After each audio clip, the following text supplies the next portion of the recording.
Al igual que todos los países de América Latina, Honduras se encuentra actualmente en un proceso intenso de transición demográfica. Y es un proceso único en la historia del país. Es un proceso que se caracteriza por dos períodos fundamentales. El primero es el del bono demográfico, cuando la población se concentra en las edades productivas, en la edad de trabajar, y esto genera una serie de oportunidades para el crecimiento económico y para el desarrollo del país. Pero esto es un periodo limitado en el tiempo. Se tiene un principio y va a llegar a un fin. Y pasado este periodo favorable del bono demográfico, viene entonces el periodo del envejecimiento. Y con él viene una serie de desafíos para enfrentar este periodo. Tomemos el ejemplo del impacto de los cambios demográficos sobre el PIB per cápita. Esta es una ecuación y prometo que es la única ecuación que voy a poner aquí en la pantalla, pero que tiene un concepto bastante simples, y es que el PIB per cápita de cualquier país se puede expresar como una combinación de tres factores. El PIB por trabajador, la proporción de la población en edad de trabajar que efectivamente está trabajando y la proporción de la población en edad de trabajar. Si ponemos nombres a estos factores, el primero sería ¿qué? Sería la productividad, o sea, cuánto que cada trabajador está produciendo. El segundo factor sería el empleo, o sea, de las personas que están en edad de trabajar, cuál es la proporción que realmente está trabajando. Y el tercer factor sería la estructura por edad. ¿Ya? Entonces, este tercer factor sería el impacto directo de los cambios demográficos sobre el crecimiento económico, sobre el PIB per cápita, en este caso. Pero además de este impacto directo que va a tener en el PIB per cápita, o sea, cualquier modificación, cualquier cambio que se haga en cada uno de estos tres factores va a afectar el resultado final. Además del impacto directo que tiene la estructura por edad en el PIB per cápita, también el cambio en la estructura por edad puede traer impactos indirectos bastante importantes en los otros dos factores.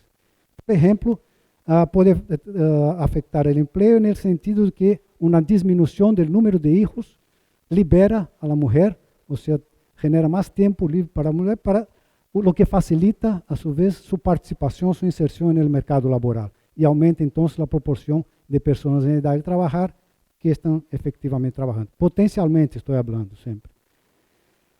Y en el caso de la productividad, el hecho de que cada vez disminuye más la población en edad escolar hace con que se libera recursos, y estos recursos, si reinvertidos en la educación, genera capital humano, que es fundamental para aumentar la productividad de los trabajadores.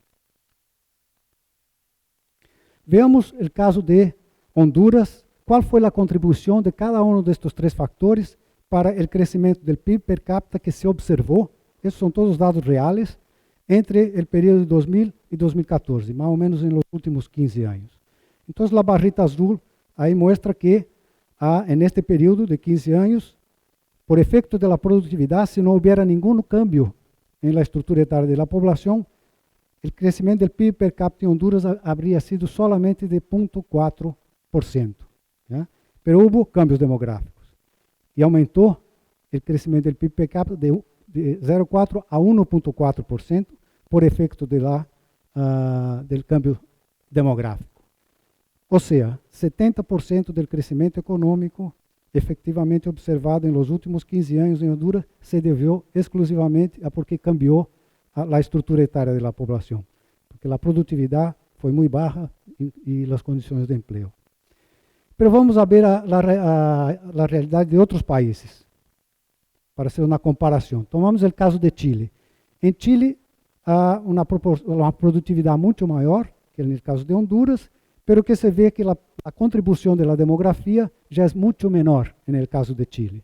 ¿Y por qué? Porque está ya mucho más avanzado en este proceso de transición, já está terminando su período de bono demográfico. E pronto, já vai começar, então, o período do envelhecimento em Chile. Então, todavia, há uma contribuição, mas muito menor. Vemos agora o caso de Alemanha.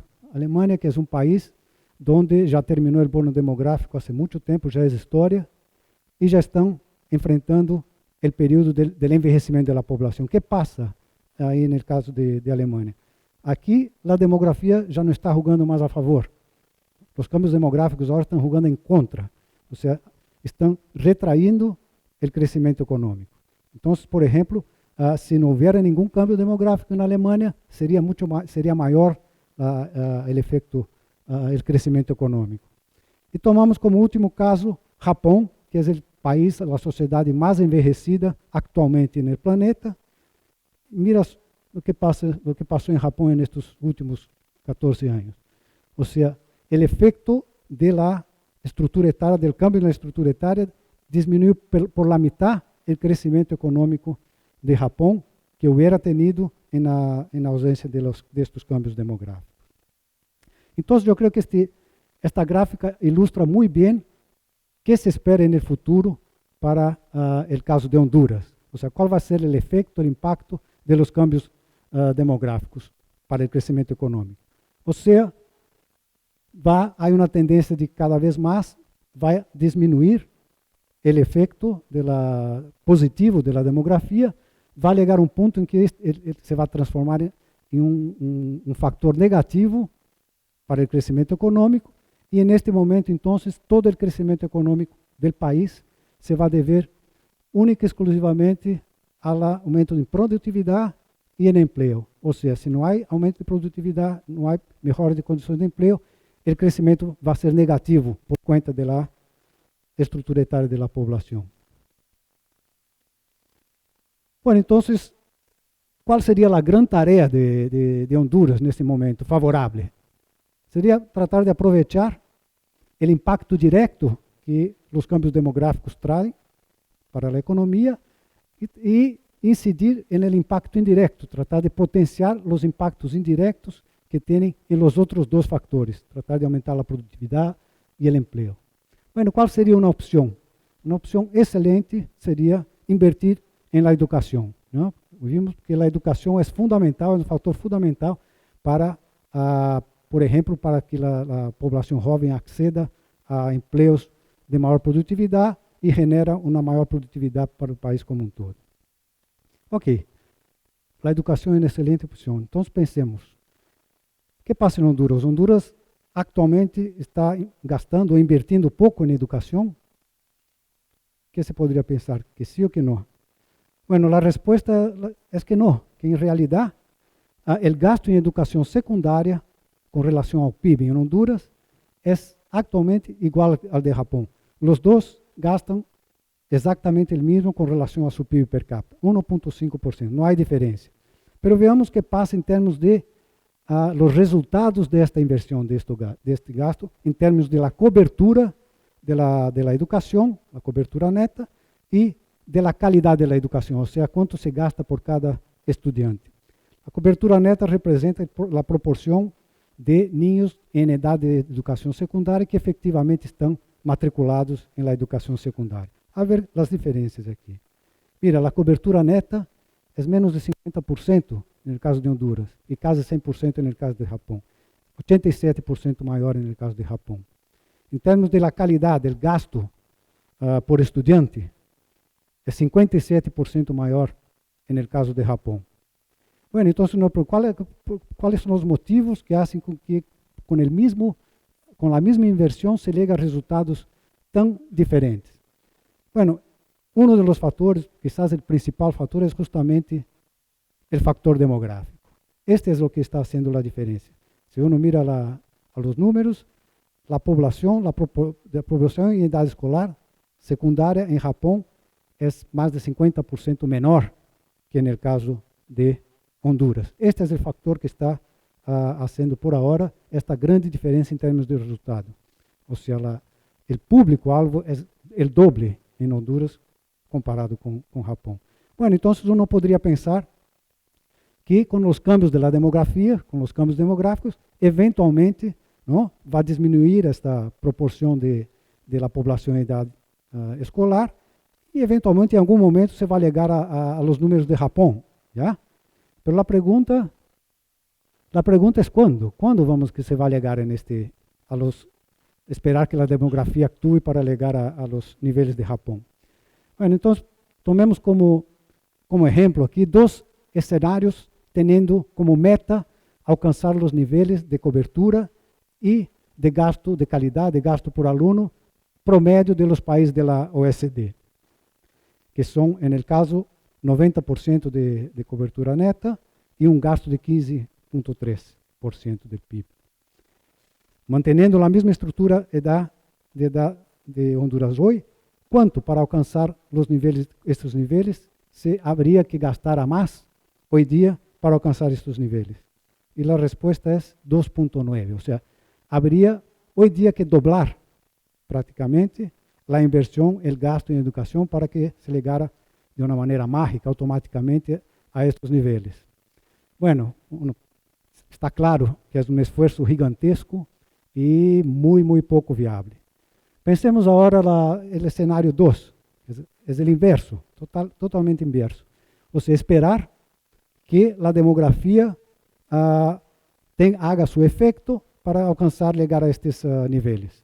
Esto significa esperar hasta que la población en edad escolar pase de 11,2 a 5,9%. ¿Cuándo? ¿Cuándo se daría esto? Si vamos a esperar nomás mantener el gasto que está actualmente y esperar que la demografía nos ayude. ¿Cuándo sería esto? 2057. O sea, habría que esperar 42 años si no se hace nada y esperando que la demografía sí va a ayudar, pero tardaría bastante. Bueno, entonces, la pregunta es, ¿vale la pena esperar tanto tiempo para se alcanzar estos niveles adecuados de educación? Creo que no, ¿eh? Algo tiene que se hacer. Y la única manera que se puede hacer para acotar este tiempo, es invertir más en educación, hacer un esfuerzo para invertir más en educación para poder acotar este tiempo, ¿ya? Pero ¿cómo hacer? ¿De dónde sacar plata para invertir más en educación? Y ahí viene una idea muy buena. Como ya había mencionado antes, sería justamente aprovechar los efectos indirectos de estos cambios demográficos, ¿ya? ¿Cómo? A ver, ¿cómo aprovechar estos efectos indirectos? Ahí está la respuesta. Sería reinvertir en educación los recursos que genera el cambio demográfico en la propia área de educación. Pero esto requiere de una decisión política. Y todos sabemos que las decisiones políticas que deben ser tomadas hoy, pero cuyo resultado se va a ver mucho más adelante, son muy difíciles de se tomar. Son pocos los gobiernos que hacen ese tipo de decisión. Pero para que tengamos una idea de cuáles son los recursos que yo estoy mencionando ahí, que se genera con el cambio demográfico, quisiera mencionar los resultados de un estudio reciente de la CEPAL que muestra que en el periodo de 2000 a 2015, en los últimos 15 años, por efecto del cambio, de la disminución de la población en edad escolar secundaria, por este efecto, hubo un ahorro potencial de 40% en el gasto en educación secundaria en Honduras, ¿ya? Hicimos una comparación con todos los otros países de la región y fue el segundo más importante durante el periodo que pasó, durante los últimos 15 años. Solamente el caso de Nicaragua fue mayor en los últimos 15 años. Y haciendo una proyección, los próximos 15 años de este ahorro va a ser todavía mayor en el caso de Honduras, va a ser de 50% el ahorro solamente por la disminución de la población en edad escolar secundaria. Bueno, los 40% que ya de los últimos 15 años, no se sabe qué pasó, entonces, cómo se utilizó estos recursos, ¿ya? Pero los próximos 15 años, sí se puede pensar en adoptar esta idea de reinvertir este cantidad de recursos que está sobrando en la propia área de educación. Y como ya había dicho antes, esto pasa por la decisión política. O sea, pasa por el coraje, yo diría, de los gobiernos de adoptar políticas ahora pensando en un futuro en que probablemente ellos ya no van a estar en el gobierno, que los resultados de su decisión ahora se va a ver mucho más adelante. Y para que estas decisiones sean tomadas, que son tan necesarias, por ejemplo, en este caso, hay dos factores que son absolutamente claves. El primero es la voluntad política. O sea, sin voluntad política de transformar la realidad que aquí está, no solamente la realidad actual, pero pensando también en el futuro. Si no hay esta voluntad política, no se puede hacer nada. Y el segundo factor importantísimo es tener una visión de largo plazo. O sea, tener claro esta idea y de una manera bien informada, sabendo teniendo conocimiento de lo que va a pasar de acuerdo con diferentes escenarios en el futuro. Y tener el coraje, entonces, de tomar essas decisões políticas. Ou seja, uma visão de largo prazo que vai muito mais allá do período de 4 anos de um governo. Muitas graças.